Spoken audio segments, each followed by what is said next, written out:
नमस्कार प्रिय दर्शक और श्रोता बंधुगण समस्त को मोर प्रणाम शुभेच्छा और शुभकामना।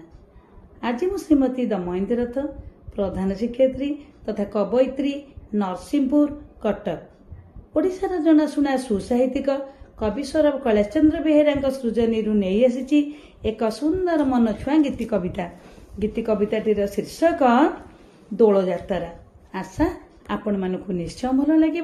गीति कविताटी शुणी सारा पर आपण मैंने आपण मानकर निजस्व मतामत दवाई आदौ भूलिबे ना। आसतु शुणा गीति कविता दोल यात्रा। आस सजनी जीवा देखी दोल यात्रा। आस सजनी जीवा देखी रही भली की भली रही भली की भली खजा पोसरा हो। आस सजनी जीवा देखी दोल यात्रा हो। आस सजनी जीवा देखी खाइबु नानादी खजा पाइबु बहुत मजा। खाइबु नानादी खजा पाइबु बहुत मजा। राम दोली रे झूलिबु राम दोली रे झूलिबु सरग तरा। आस सजनी जीवा देखी दोल यात्रा। आस सजनी जीवा देखी राधा कृष्ण को भी माने विष बसाई अति जतने।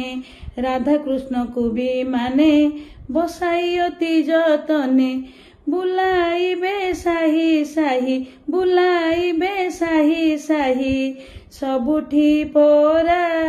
आस सजनी जीवा देखी दोल यात्रा। आस सजनी जीवा देखी घंट मृदंग बाजिब बाघ घोड़ा नाचिब।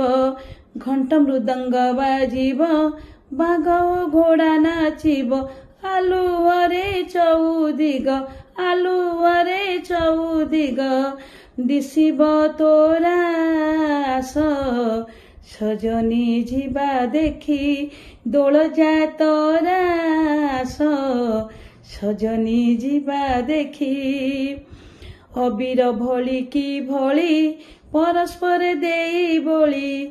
अबीर भली की भली परस्पर देई बोली भकते नाचिबे करी भकते नाचिबे करी टाहिटा परा।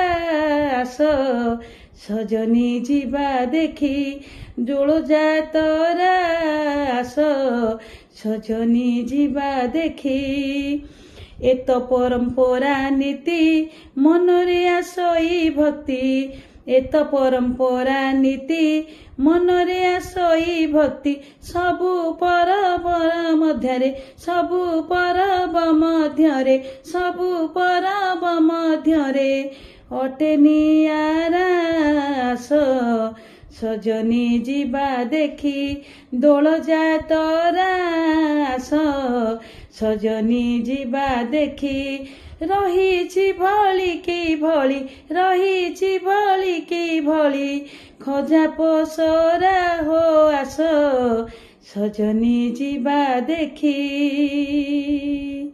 दोल यात्रा हो। आस सजनी जीवा देखी। नमस्कार।